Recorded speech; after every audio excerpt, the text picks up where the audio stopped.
We will start with some announcements, and then we will proceed to the message of the day. This coming Wednesday at 6 o'clock, and for the next 3 Wednesdays at 6 o'clock, we will have rehearsals for the Engomia. Those who want to participate, they are most welcome to participate. 6 o'clock Wednesdays. Also, Friday, we have Divine Liturgy, the Presanctified Liturgy.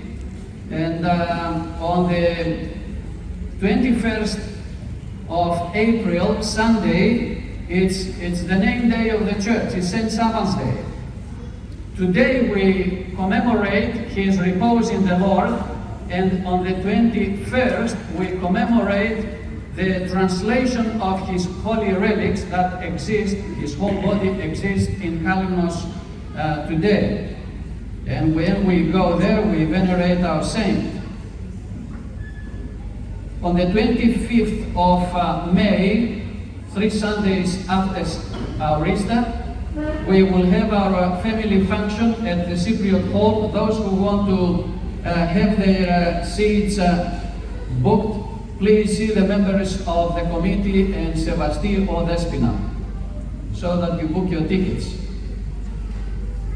Now let's come to the message of the day. Today we have a lot of messages, but since the time is very limited as usual on Sundays, because the liturgy is long, being the liturgy of St. Basil, we will limit ourselves to one of these messages. And I take this opportunity to give you a message that relates to both of liturgical nature and biblical nature. And let's start first with the liturgical nature. During the Matins, the very morning service, when on Sunday, when the priest comes out with the gospel, and the gospel faces to you with the icon of the resurrection of Christ, and the gospel itself represents Christ himself, and we read the resurrectional gospel, the gospel that speaks and declares the resurrection of the Lord. So Christ is presented before you. The priest comes with the gospel, and he has covered his hands like this. I don't know if you have noticed it, but this is important, has a symbolism. And what is the symbolism? Have you noticed it? Have you noticed it? When you kiss my hand, I haven't got my hand like this, but my hand is covered. Why is covered? Have you questioned yourselves? Why the priest covers his hand? This has biblical importance. Very important biblical thing. Many Christians do not know the meaning. And do not know, even though they might have an understanding of some of the meaning, they haven't got deeper knowledge of the matter. First, you worship Christ. Christ is presented to you, the risen Lord is presented to you, and you worship. But the priest has covered his hands.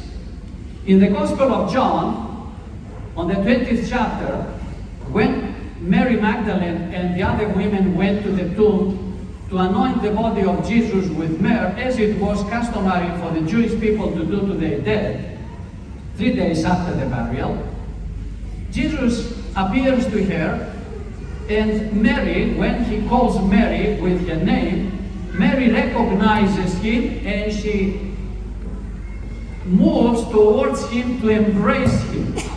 And Jesus says to her, "Do not touch me. I haven't yet ascended to my Father. Do not touch me." Why he said these words?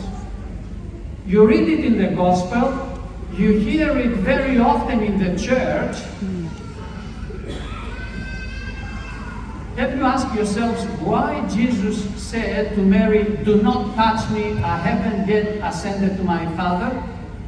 The strange thing is that 8 days later, when he appears again and the disciples are gathered and Thomas is with them, he calls Thomas to come and touch him, put his fingers on the print of the nails and his palm on the big wound that he had on his side.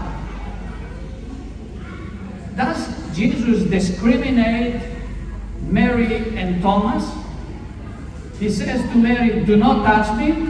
He says to Thomas, "Come and touch me." Why he does this?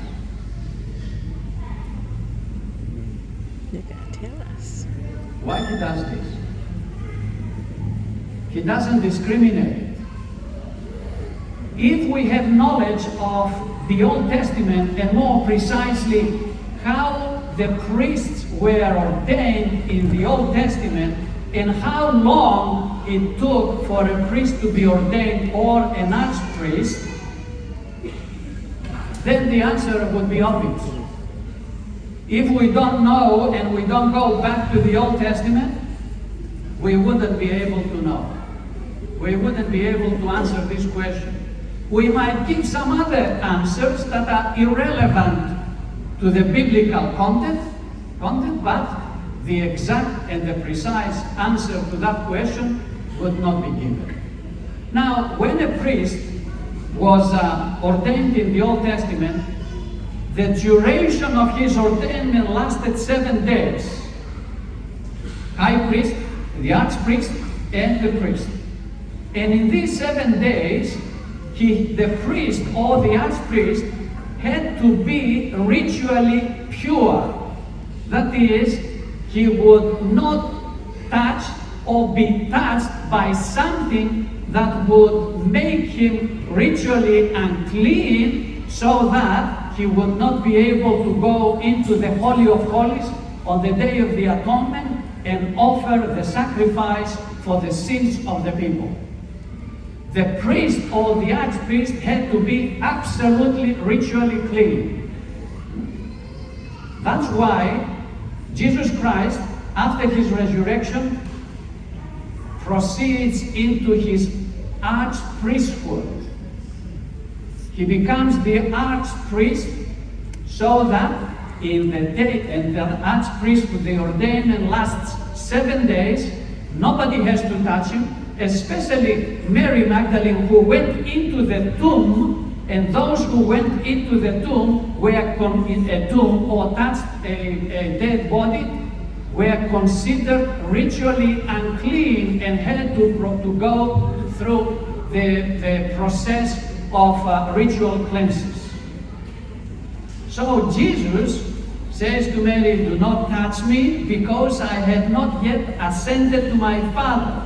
When Jesus completes this ritual cleansing, ritual purity to be ordained from the day of his resurrection to 7th day, the completion of the ordainment of an archpriest or priest, after that, he can be touched and he can touch.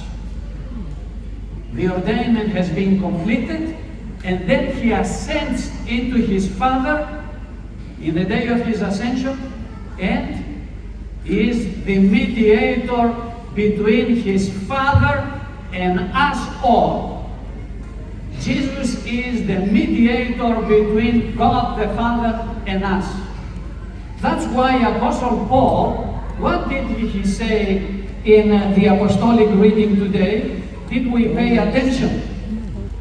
He said, "Brethren," writing to the Hebrews, 4th chapter, writing to the Hebrews, he says, "Brethren, since then we have a great archpriest who has passed through the heavens, Jesus, the Son of God, let us hold fast our confession. For we have not an archpriest who is unable to sympathize with our weaknesses, but one who in every respect has been tempted as we are, but without sin. He's a sinless. Let us then with confidence Draw near to the throne of grace, that we may receive mercy and find grace and help in time of need.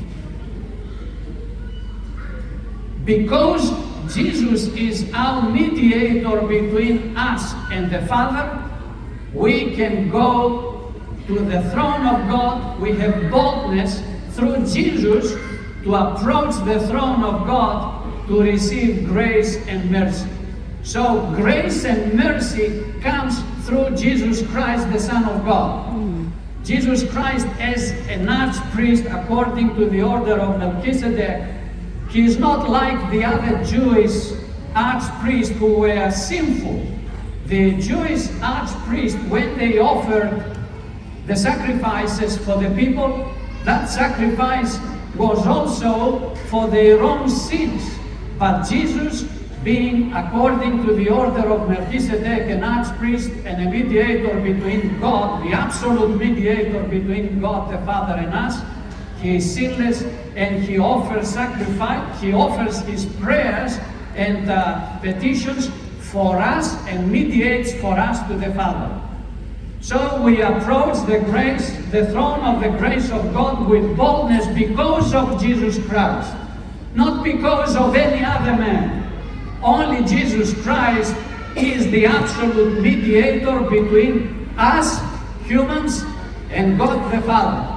And we have boldness before the Father because of His Son, because of Jesus Christ. Do we get that?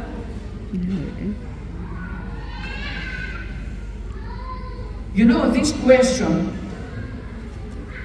of Jesus saying to Mary Magdalene, "Do not touch me," troubled me many years. Many years it troubled me. I always, reading the passage, I could not find an explanation. Not find an explanation. Do you know why we can't find an explanation from Western sources? Because the Western sources give literal translations, and we have a problem in the West as Christians. Why we have a problem? Because since the first centuries of Christianity, appearing after the resurrection of Christ and after the day of Pentecost, there was an enmity between the Jewish people and the Christians. And this enmity came as a result of the Jewish persecutions. The Christians separated themselves from the Jewish tradition and everything Jewish. That's why, because we are separated, we need to go back to the biblical sources, that is the Jewish sources, and see how the Jews interpret the Old Testament and combine the Old Testament with the New Testament as far as reference is concerned, and find the cross-references so that we find the answers to important questions in the New Testament. Because the New Testament without the Old Testament is a kind of an avatar. That is something that has fallen from heaven. We don't know where from. We can't explain it. We don't understand it. But if we go to our roots, then we will find answers for every important question in the New Testament. The New Testament interprets the Old Testament and completes the law. Jesus is the completion of the law of the Old Testament. He said very plainly to the Gospel of Matthew in the Sermon on Mount, "I did not come to abolish the law, but to complete the law." So Jesus is He who completed the law. In Jesus we have everything. So let's stick to Jesus, brothers and sisters, because with Him we find salvation and we find our true destination. Our destination as people here on earth is not to be born, grow up, marry, have children, have a career, and then vanish clean away 6 foot down. This is not our destination. Our destination and the purpose of our life is to find what we have lost in paradise. We have lost the divine bliss. And this divine bliss comes again to us through Jesus Christ, the Son of the living God. So let's stick with Him. God bless you all.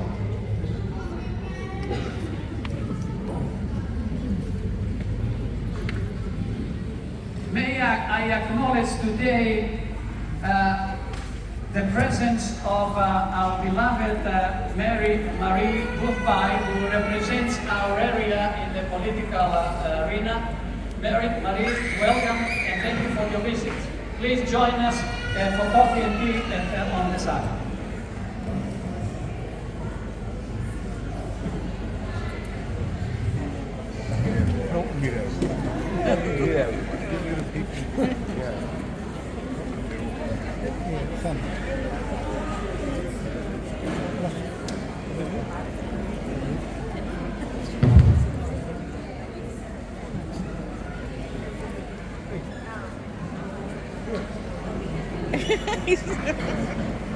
He was supposed to help.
As if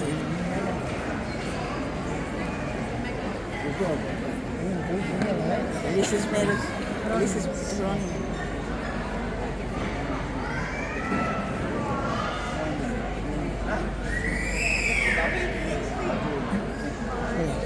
Then jump.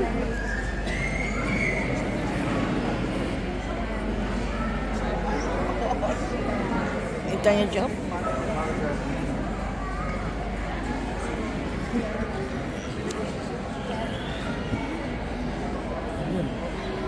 Serioso?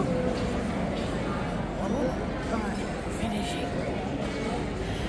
Because I'm taking you away.